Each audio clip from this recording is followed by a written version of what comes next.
Assalamualaikum warahmatullahi wabarakatuh. Sampurasun. Apa kabar dulur-dulur baraya warga negara Indonesia? Tetap semangat ya, jangan putus asa karena hari esok masih cerah. Selama matahari terbit dari arah timur, selama kita bisa bernapas, selama itulah kita harus bisa berjuang ya untuk meraih cita-cita, keinginan, dan kesuksesan. Kesuksesan tidak akan bisa didapatkan hanya dengan diam diri atau tanpa usaha, tapi harus berusaha. Oke guys mania, kita akan melanjutkan perjalanan rute Awi Pari dengan tujuan ujungnya itu adalah stasiun Awi Pari. Tapi di tengah-tengah jalan Mamang kepanasan, kehausan, dan kelelahan. Akhirnya Mamang istirahat di depan kantor Kecamatan Ciberem, Kota Tasikmalaya, dan berhadapan dengan jalan raya antara penghubung Kota Tasikmalaya, Manonjaya dengan Banjar. Jalan ini dikenal dengan Jalan Kiai Haji Khoer Affandi. Oke guys mania, ternyata di sepanjang jalan Kiai Haji Khoer Affandi ini banyak sekali pesantren-pesantren yang terkenal. Oke pemirsa,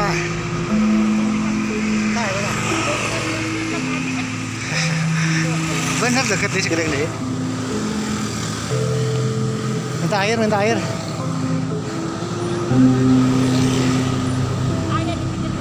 Mana?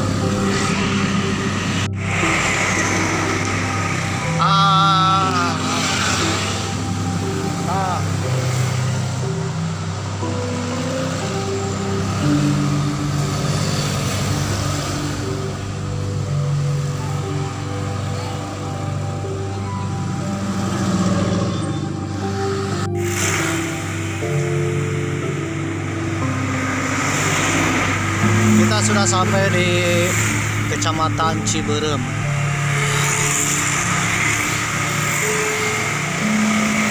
Ini kantor camatnya ya. Kantor camat Ciberem ini adalah salah satu kecamatan di Kota Tasikmalaya sebelah timur, paling timur, yang berbatasan dengan Kecamatan Manonjaya, Kabupaten Tasikmalaya. Jadi paling timur. Kita akan sampai sana, sampai ujungnya itu stasiun Awi Pari.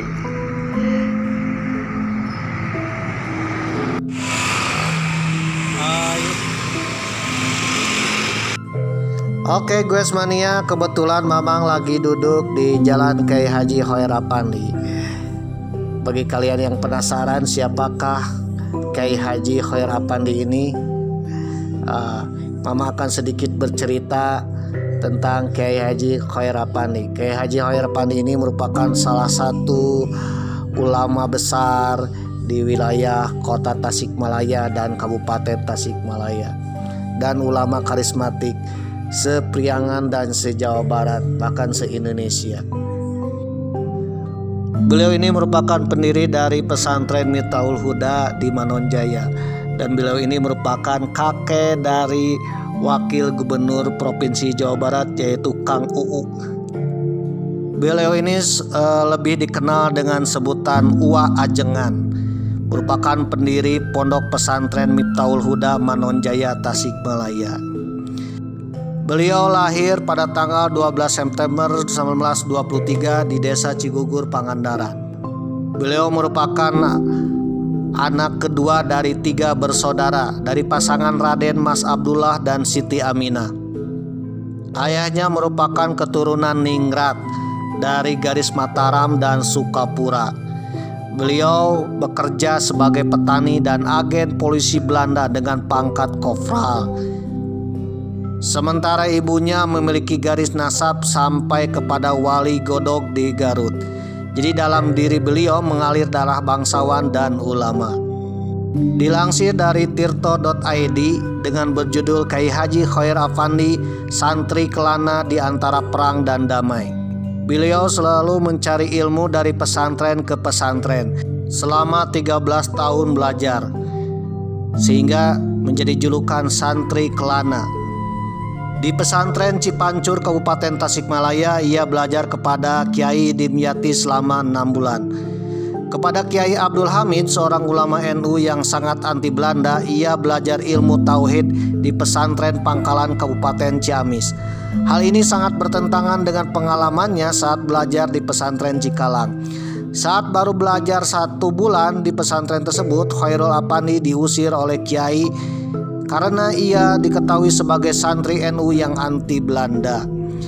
Pendidikan Ruhul Jihad ia dapatkan saat mondok di pesantren Sukamana, Singaparna oleh gurunya yaitu Kiai Haji Zainal Mustofa. Beliau adalah seorang pahlawan nasional yang gugur melawan Jepang. Ilmu palak ia pelajari selama 2 bulan dari Kiai Haji Mansur di pesantren Jembatan 5 Jakarta. Pengembarannya dalam memperdalam ilmu tidak berhenti sampai di sana. Khairul Apandi belajar ilmu logika di pesantren Tipar, Sukabumi dari Kiai Haji Mahfud. Selama di Sukabumi, ia juga belajar ilmu hadis dan tafsir kepada Kiai Haji Ahmad Sanusi di pesantren Gunung Puyuh.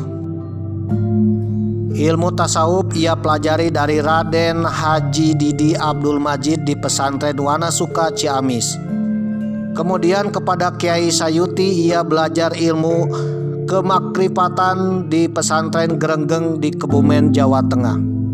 Selama 13 tahun belajar dari pesantren ke pesantren menjadi semacam santri Kelana, beliau telah siap mengamalkan dan membagikan ilmunya kepada masyarakat.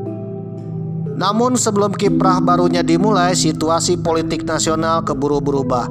Di tengah langkah-langkah diplomasi yang dilakukan pemerintah yang cenderung merugikan Republik, hijrahnya di Pisi Siliwangi pasca perjanjian Renville, ia memilih bersikap berseberangan dengan pemerintah. Sebelum terjun di dunia pendidikan dan mendirikan beberapa pesantren, beliau sempat menjadi kombatan DITI pimpinan Kartosuwiryo yang rentang waktunya dari 1949 sampai 1962. Ia ikut bergerilya di gunung-gunung wilayah Jawa Barat. Pada waktu itu, beliau merupakan salah satu petinggi DITI yang cukup dekat dengan Kartosuwiryo karena merupakan salah satu alumni Institut Supah, tulis Uwoh Saipullah dalam jaringan pesantren Miftahul Huda dan cabang-cabangnya dari tirto.id. Institut Supah adalah lembaga pendidikan yang mendirikan oleh Kartosuwiryo pada 24 Maret 1940 di Desa Bojong, Malangbong, Garut. Lembaga tersebut mengajarkan agama, politik, dan kemiliteran. Akhir perjuangan DITI dilumpuhkan pemerintah, beliau turun gunung. Ia melakukan reorientasi perjuangan dengan bergerak di dunia pendidikan. Ia melakukan penjinakan dan deradikalisasi diri. Mempunyai simpatisan yang tidak sedikit, menjadi modal baginya tak kala mulai berjuang di lapangan pendidikan, dakwah sosial dan budaya. Setelah beliau turun gunung, banyak petinggi-petinggi DITI yang menghubungi beliau untuk membicarakan perkembangan DITI, bahkan mengajak kembali berjuang untuk mendirikan negara Islam Indonesia. Tetapi beliau menolak dan lebih berjuang di bidang pendidikan. Berkat usaha beliau akhirnya mendirikan pesantren Miftahul Huda pada tanggal 7 Agustus 1967. Dari usaha beliaulah banyak orang-orang yang dulunya bergabung dengan DITI kembali ke Kesatuan Republik Indonesia. Kebayang kalau beliau masih mempertahankan berdirinya DITI, mungkin perjuangan bangsa Indonesia untuk menumpas DITI atau menghentikan DITI itu sangat sulit sekali. Tapi berkat beliaulah maka konflik antara DITI dengan pemerintah Indonesia itu mereda, ya, berakhir. Sehingga banyak kombatan DITI atau petinggi DITI yang mau kembali ke negara Kesatuan Republik Indonesia. Beliaulah akhirnya mengembangkan pendidikan dan pengajaran Islam di daerah Tasikmalaya dan menjadi ulama besar Tasikmalaya. Banyak lulusan dari pesantren Miftahul Huda yang akhirnya bisa berguna bagi kemajuan generasi bangsa Indonesia. Mamang ingat ceramah Wa Ajengan tentang nasihat kemajuan hidup ya. Lamun hayang maju ulah eureun mikir jeung kudu daek capek.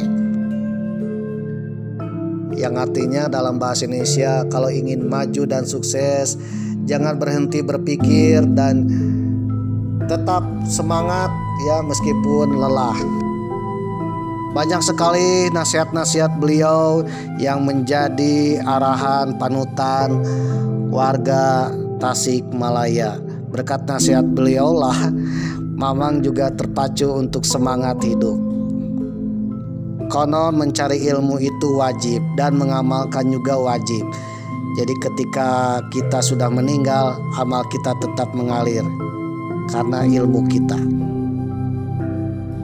Ya, mudah-mudahan bagi generasi muda semangatlah belajar mencari ilmu dan mengamalkannya yang bisa berguna bagi bangsa dan negara.